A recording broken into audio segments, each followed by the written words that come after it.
Friends, America के अंदर पिछले एक महीना से चल रहे चुनावी उठापटक की लहर पूरी तरह से शांत हो चुकी है और फाइनली अमेरिका का रिपब्लिकन पार्टी के तरफ से डोनाल्ड ट्रंप अपनी सरकार बनाने में कामयाब हो चुके हैं। इसका खबर आपको कल रात से ही मिलना शुरू हो गया होगा और अब सब इस खबर से आश्वस्त भी हो गए होंगे। आज के इस वीडियो में हम जानेंगे कि रिपब्लिकन पार्टी क्यों कैसे सरकार बनाने में कामयाब हुआ और डेमोक्रेटिक पार्टी जो बाइडेन की पार्टी थी, जिसके तरफ से कमला हैरिस को चुनाव प्रचार में उतारा गया था डेमोक्रेटिक पार्टी का उम्मीदवार बना के, वो क्यों हारी, किन मुद्दों पर हारी। अमेरिका के अंदर अमेरिका का जनता इस बार जो वोटिंग किया वहां के प्रेसिडेंसी इलेक्शन में वो किन मुद्दों पे किया और क्यों ट्रंप को पसंद किए और क्यों जो बाइडेन की तरफ से रहे उम्मीदवार कमला हैरिस को हरा दिया। आज के इस वीडियो में हम डिटेल से चर्चा करेंगे। इससे पहले एक छोटा सा हम्बल रिक्वेस्ट है, चैनल पे पहली बार आए हैं तो चैनल को सब्सक्राइब करके बेल आइकन को जरूर प्रेस कर देना ताकि आने वाले इसी तरह के नए वीडियो का नोटिफिकेशन आपको सबसे पहले मिल जाए। देखिए, पिछले एक महीना से अमेरिका के अंदर अमेरिका का जो प्रेसिडेंसी इलेक्शन होने वाला था उसका लहर था जो पूरी तरह से शांत हुआ। क्योंकि वहां का जो रिपब्लिकन पार्टी था और जिसके उम्मीदवार थे डोनाल्ड ट्रंप, वो अपने आप को ऐतिहासिक जीत दिलाए। ऐतिहासिक जीत इसलिए माना जाता है कि पिछले कई दशकों से अमेरिका के अंदर ऐसा कभी नहीं हुआ कि जो पार्टी, जो नेता एक बार हार गए हो या अपना कार्यकाल कंप्लीट कर लिए हो, वो दोबारा से अमेरिका के अंदर राष्ट्रपति बने हो। इसलिए इसे ऐतिहासिक जीत बताया जाता है क्योंकि 2016 में रिपब्लिकन पार्टी की तरफ से डोनाल्ड ट्रंप पहली बार राष्ट्रपति अमेरिका में बन गए थे और 2020 में उन्हें जो बाइडेन की तरफ से करारी हार का सामना करना पड़ा था, लेकिन फिर से 2024 के चुनाव में वो जीत के आ गए हैं। इसीलिए ये ऐतिहासिक जीत बताया जाता है। अब हम बात कर लेते हैं इस वीडियो में कि क्या कारण रहा कमला हैरिस हार गए और क्या कारण रहा कि डोनाल्ड ट्रंप जीत गए। आखिर किन मुद्दों पे अमेरिकी नागरिक वोट गिराना पसंद किए जिनसे रिपब्लिकन पार्टी मतलब डोनाल्ड ट्रंप अपने तरफ से सरकार बनाने में कामयाब रहा। तो 2020 और 21 का दौर आपको याद होगा जब कोरोना आया था। कोरोना से पूरा दुनिया में इकोनॉमिक क्रैश किया था और इसमें सबसे ज्यादा नुकसान अमेरिका का हुआ था। अमेरिका में बहुत ज्यादा तादाद में लोगों को कोरोना का शिकार होना पड़ा था, जिससे जानें भी बहुत गई थी और वहां का इकोनॉमी थोड़ा सा गड़बड़ा गया था। उसका असर अभी 2024 में भी बहुत सारे देश से खत्म नहीं हुआ। उसका असर ये था कि लोगों को इतना आर्थिक परेशानियों का सामना करना पड़ा कि अपने परिवार का खर्चा उठा नहीं पाते, अपने बच्चों के स्कूल का फीस उठा नहीं पाते और कई तरह के आर्थिक कठिनाइयों का सामना करना पड़ रहा था अमेरिका के अंदर। ये 2020 से कंटिन्यू था 2024 तक और लोगों को अपने जीवन को स्थगित करने में मतलब मुश्किल हो रहा था। तो ये एक मुद्दा था कि लोगों को जो खर्चा करने की क्षमता थी वो 2020 से पहले की अपेक्षा अभी काफी ज्यादा कम हो गया था। इन सब का जिम्मेदार जो बाइडेन के कमला हैरिस सरकार को ठहराया गया। वो इसलिए कि जब जो बाइडेन सत्ता में थे तो ऐसे लोगों को आर्थिक कठिनाइयों का सामना करना पड़ा। उसी डेमोक्रेटिक पार्टी का कमला हैरिस है, तो कमला हैरिस को भी लोग जो बाइडेन से जोड़ के देखे और जोड़ के देखते हुए नतीजा ये आया कि उनको वोट ना मिला। अच्छा, ये एक मुद्दा था। दूसरा मुद्दा ये था कि जो अभी दुनिया भर के अंदर युद्ध चल रहा है, चाहे वो गाजा और इजराइल का युद्ध हो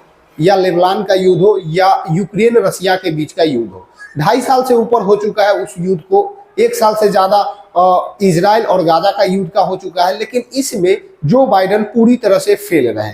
एक अपने देश के इकोनॉमी को, खुशहाली को संभाल नहीं पाए और दूसरे तरफ अगर दुनिया की बात करें तो दुनिया के अंदर इतने सारे युद्ध हो गए और इस युद्ध को रुकवाने में जो बाइडेन नाकामयाब रहे। तो ये दूसरा मुद्दा रहा वहां के लोगों के लिए। और इस मुद्दे को पब्लिकली जब डोनाल्ड ट्रंप अपना चुनाव प्रचार कर रहे थे, अपना चुनाव का कैंपेन चला रहे थे, उसमें बहुत ही भली भांति लोगों को समझाने में कामयाब हो गए और इसका पॉजिटिव रिजल्ट देखने को मिला। डोनाल्ड ट्रंप इसी 2 मुद्दे को उठाए अपने इलेक्शन कैंपेन में और लोगों को ये समझाने लगे कि किस तरह से जो बाइडेन के कार्यकाल में अमेरिका के अंदर लोगों को खाने पीने या खर्च करने की क्षमता में कमजोरी आई है और दुनिया के अंदर अमेरिका का क्रेज कैसे गिरा है और अमेरिका के को लोग सम्मान करने से कैसे पीछे हटते हैं। तो ये 2-3 मुद्दे थे जिसके वजह से कमला हैरिस को हार का सामना करना पड़ा और डोनाल्ड ट्रंप जीत गए। अच्छा, जब जीत गए हैं डोनाल्ड ट्रंप तो आगे इनके लिए 4 साल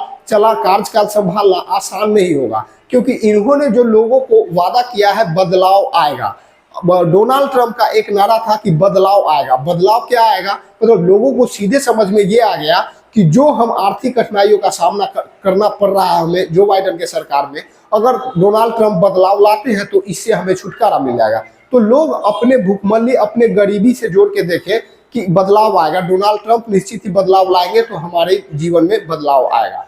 तो इन वादों को कंप्लीट करना भी होगा डोनाल्ड ट्रंप को, नहीं तो आने वाले 2 साल के बाद जनता इनसे भी नाराज होकर इनका सरकार गिरा सकती है। तो इन बात का ध्यान रखना होगा डोनाल्ड ट्रंप को। तो ये कारण थे जिनसे कमला हैरिस हार गई और डोनाल्ड ट्रंप जीत गए। अब हम बात कर लेते हैं डोनाल्ड ट्रंप दूसरी बार ऐतिहासिक जीत लेके अपने आप को राष्ट्रपति अमेरिका का बना है, तो भारत के साथ इनका क्या ताल्लुक आता है?